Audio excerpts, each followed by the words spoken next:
I'm really not gonna sit around. Okay. Because I'm upstairs writing in my journal stuff. Yeah, go ahead. Yeah, can you come back down in 20 Yeah, minutes? it only take 10 seconds Yeah. for me to get down. Listen, and if you're down here at 5:02, I won't care. That's what I'm talking about. I done bought myself some extra time, baby. That's just one great example of the great relationships you have with some of the fighters. Oh, you got that on camera? Yeah, I love Ammo. That's my little baby. 3-0. And he is a baby. Yes, 3-0. exactly. He has the same birthday. Soon to be 3-0. He's expected to be 3-0. He's about exactly 100%. He has the same birthday as my twin brothers. I have young brothers, and he reminds me just of them. I'm like, Ammo's so cute. Aw, and and he's such a good fighter. And he has such a great personality. He's gonna be a superstar for sure. That's his team over there. Is gonna be a superstar for sure. Now let's digress and talk about the moment after Joshua. Oh yes. Okay. Sorry. Back to there. Yeah. No, it was just super emotional. Like I was standing next to one of the girls from the zone, and when he got knocked down once, and we were like literally, was like, what? You know what I mean? And then it's like again. Everyone was just so thrown for a loop. It wasn't I don't know. It was just a bad moment. We just felt for him. Like it was a very empathic type of crowd. Great word. Yeah, you felt for it. You felt just bad. I can't really explain it. It was very heartbreaking. And then how humble he was afterwards was, 2 thumbs up. I love that. How about the finality of it? Now you got to go and search for Andrew Ruiz, get the rematch, and obviously you think Anthony Joshua will come back and get the rematch. Who should he fight next, in your opinion? Who fight next? Assuming he beats Anthony Ruiz or Andy Ruiz in the rematch, should he go Tyson Fury or Deontay Wilder? I mean, you know who he wants. Mm-hmm. Well, listen, I work for him. I want who he wants. He wants Deontay Wilder. We want him to get Deontay Wilder. That's it. And how was it in New York? And how's dating? How's dating? You in the big city? Not in terms of your life, but I'm just because I gotta ask a question because it's gonna be 20,000 men watching this video. And they're like, you even ask her? You didn't ask her if she's single, she's dating. You don't have to answer the question, but I'm just saying, what's it like being a socialite, a cosmopolitan type woman in the alpha male world? Like, you just have not to. Assuming you don't have. I'm not saying you don't have those qualities. No, I understand. I gotta ask for the guy sitting in the couch right now watching this video. You just have to know how to play your cards right. As a woman, you always have to know when to be quiet. You have to know how to move. You do. You have to know how to present yourself. You have to be a certain type of sexy. Not nobody. Look, I don't care what nobody says. Looks mean something. They do. I don't care what anybody says. But it's a certain type of look. You have to just present yourself a certain type of way. New York is savage beast mode, but that's where I'm from. So I already know how it goes. I'm very close with the men in my family. I was raised very well by them, so I already know what to look for. I don't get game run on me. So everybody that comes to me comes correct. And What borough are you in? Currently, I'm in Queens. How do you like Queens? I love Queens. Really? Yeah, it's I wanted a little bit more quiet, residential, homey. I grew up in upstate New York also, so that's just kind of more comfortable feeling for me. I lived in Dyckman for a long time, so I'm very familiar with New York as a whole. It's home. Do you miss LA? Not even a little bit. Not even a little bit. I miss the weather. The weather's great. But we were just there for a fight on April 26th. We had the fight at the Forum, so I got to visit, and I spent many years out there, so I have a lot of. You don't miss LA? I don't. Not even a little bit. Why did LA turn you off? It's not that it turned me off. It's just that I moved. I lived there twice. I went back and forth twice. And the second time I realized, I'm not a West Coast girl. I'm not really feeling the vibe. I'm an East Coast girl through and through. I want to be home. Period. And that's why this opportunity for the job came up at literally the perfect time. I mean, not that I wouldn't be willing to move again if they ever wanted to move me to London. I mean, bye. How do you like London? You get your passport stamped a little bit now? I haven't gone. I haven't gone yet. I have not gone yet. Oh, because you were at Matchroom USA. Yeah. So we get a lot of the UK fighters over here, and the UK fighters they're dope. So you're not responsible for the American fight? No. If Tevin Farmer wanted to go to a UK fight, you're not responsible for Tevin Farmer? Well, you know what? I work closely with their travel coordinator and the UK, Karen. Thumbs up to Karen, she's the bomb. And so if she ever needs my help, like, hey, you know them already, you have the information, can you book it? But no, technically I'm not responsible for booking that, no. What's the strenuous part of this job, of your job, excuse me? we plan, God laughs.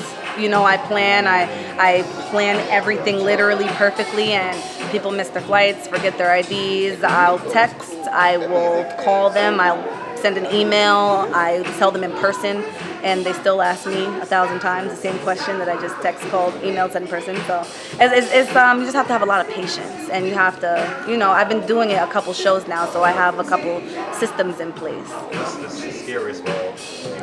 The scariest moment? Toughest moment. Have you had one?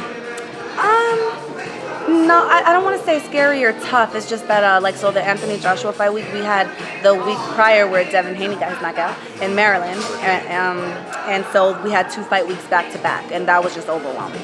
So it wasn't scary, or it was just a little overwhelming. That's the only word I can use to describe it. So when it's not fight week or fight, if it's not a Thursday night, Monday through Wednesday, are you just negotiating rates and stuff like that, and vote rates and stuff like that? You mean, wait, you mean during fight week, or like when there's no fight going on? Fight week. Oh, we're at the office. We have an office with like the most beautiful view you could ever see. I always post it on my Instagram. I see Akin Barak. Yeah, no, so we'll be in the office, and yeah, just booking stuff and like a lot of paperwork. Like, it's not all the glamour stuff. You gotta work out the money and the paperwork and the receipts and the backlogging and calling the hotels and saying, why was this charged? Like that type of stuff. Yeah, regular job type of stuff. When we're not during fight week, it's a regular job. And what do you do in your downtime? Fun time? I spend a lot of time with my family. I have a lot of siblings, and I'm close with my siblings. 6 sisters, 2 brothers. 5 sisters, 2 brothers. I'm number 6. So 5 sisters, 2 brothers. Yeah, big family. So. Yeah, fighting over that last piece of bread.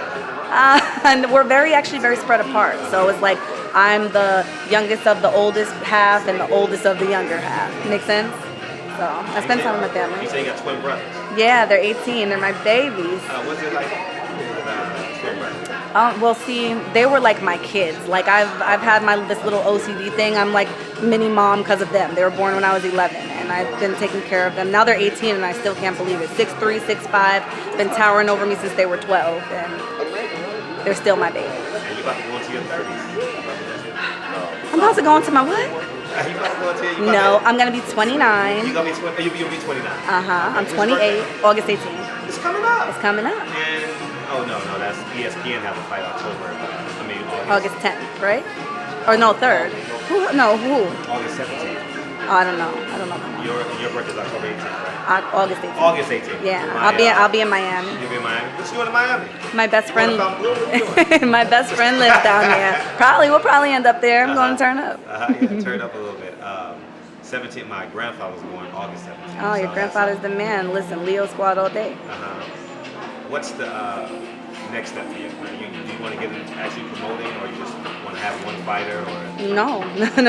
I've taken that route before. Listen, Eddie and Bob Arum and Greg Cohen, and they can all have that. You know, I like the background, the chill around. You know, I like being able to be involved and interactive, but being the boss is hard work. It's hard work, and I commend those, all those people I just named, because they got to deal with people like you. yeah. So the day before your 40th birthday, it's years down the line, obviously. The interview with Brittany will be about what? Something similar to what we're doing now. I hopefully will have helped Matchroom accomplish a lot more. But, similar. I'm always going to be a boxing chick. It's literally been my whole life, so. What's the difference between, maybe I should have No, well, go ahead, because I'll curve it if I have to. Okay. What's the difference, pluses and minuses, working with Matchroom versus other? Well, for me, like, this is my first time, I've worked with a lot of different promoters, and this is my first time with a constant, consistency. Yeah, consistent job. Like, I'm exclusively with Matchroom. Every other time I've been like independent contractor. Can you translate? Can you drive? Can you find a fighter for this guy? You know what I mean? I know you know a lot of people, so this is just, I really can't say, because I can't ever say any promoter. I don't, people have their different reputations. No one's ever treated me poorly, because my job never called for that. I did my job and I kept it pushing. Everyone always treats me very respectfully, and I really appreciate that, by the way. So. Historically, who's your best fighter? Historically? Yeah, who would you say is your best favorite fighter? to Tommy Hearn. Why? Because I watched a lot of him growing up because he was my dad's favorite fighter. Yeah, okay. I'm going to be honest. That's really it. But I like all the greats, you know, and I know my boxing knowledge is actually pretty on point. Don't ask me anything or I will kick you right here with this heel. But I have pretty good boxing knowledge. Okay. If Roy Jones and Floyd Mayweather fought the same class, who would have won out? Floyd. I like Roy Jones. I love Roy Jones Jr., but Floyd. Why Floyd? You said that without hesitation. Yeah, because I think Floyd is a very smart fighter. I think, you know, his little shoulder rolling, and especially if they're both in their prime, I think Floyd was faster. What's the greatest fight? The best of the most? I don't want to say the greatest, but the most shocking was when Tim Bradley and Manny Pacquiao fought the first time. Couldn't believe it. I almost fell down. I won some money that night too. You picked him. Dude, that was like 500 to 1. It was like 500. I remember I bet that fight 550 to 1. I won some money. I remember that bet exactly. I'm gonna tell you why. Tell me because why. Bob Arum used to call me all the time and ask me to do stuff with Timothy Bragg because he was having time attach himself to the black media. To black fans. And Bob used to always call my editor, and we used to always have to do stuff. So you were like, let me put some money on this. Yeah, guy. I didn't have the money back then, but I probably put like $20 or $50. Yeah. But I remember the odds, it was like 500 to 550. It was a good night. And listen, you know, I will say that I appreciate what you do for boxing and what you do for the black community in boxing, but you gotta lighten up on Eddie. I'm serious, lighten up. Like, get to know him a little bit. Stop attacking him every time you see him, because everything I watch is attack. Don't talk to him, and you'll get some good stuff out of him. No, but I'm serious. He's a used car salesman, though. Like he's not. I promise you, he's not. I promise. I've seen all parts. I've seen all parts, especially as it concerns my job, as it concerns how other people. Like, it's my job to sit down and be quiet. You know, you as a woman, and I hope this isn't too, I don't know, whatever. You stay in boxing because you keep your mouth closed, you keep your legs closed. I've kept my mouth closed, I've kept my leg closed. You know what I mean? So it's like I pay attention. You know, you pay very close attention. Eddie's a good guy. Please give him a shot. You gotta stop. Leave Devin alone. Leave Eddie alone. Me and you are gonna fight. Okay. What's the worst pickup line you've had? From guys? Yeah. I don't know. That's not the pickup lines. I hate when people touch me. I just say all the corny stuff in the world. I say, oh, thank you. You know, looks are nothing. I'm smart. You know what I'm saying? You give me a compliment, I appreciate it. But when they touch me, grab my hand, grab my shoulder, I want to knock them out. What's the best pickup line? Do you remember? A best pickup line? I don't remember. I will say that I get a lot of sweet things said to me. They're very sweet. They make my little heart melt. You know, I'll never get cocky over it though, cause you know, in an instance. But anything else? I almost got to go back to work. My officials are popping up. Our ammo gonna be back down Instagram? soon. I am on a social media cleanse at the moment. But I may put it back up because you told me to. Okay. My Instagram is Miss Ringside VIP. MS Ringside, how it's spelled, VIP. Miss Ringside VIP. Appreciate it. Any last words? Because you about to get some new fans. You about to get some, for sure. 1,000%. You get some new, especially if I title this shit right, you gonna get a whole bunch of new fans.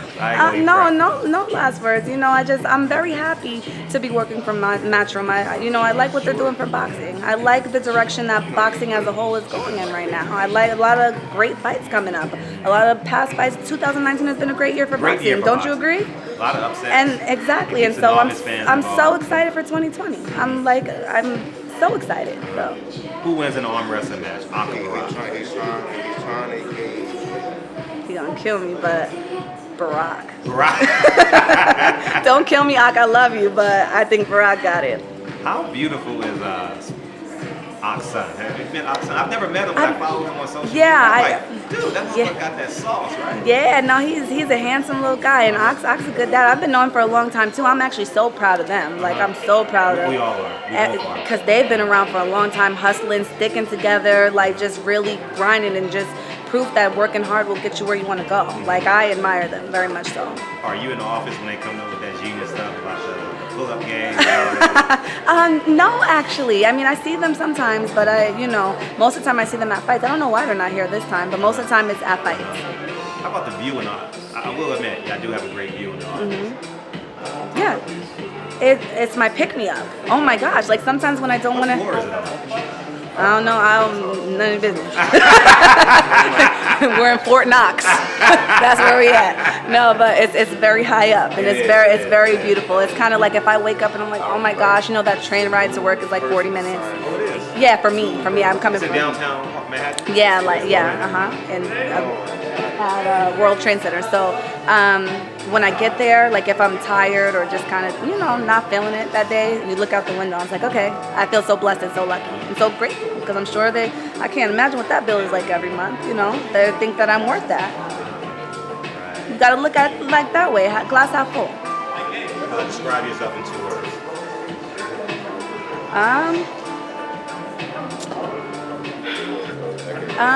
In 2 words, smart, very smart. And for that, we're going to sign off with 007. Appreciate you, Brittany. Thank you. I'm not going to promise you I'll lighten up on Eddie, but I will Can you think try of you. Maybe just once one time? every 100th time, I'll think of you when I end. And you know what? That's all I can ask Okay, for. that's all right. I appreciate that. Thank you.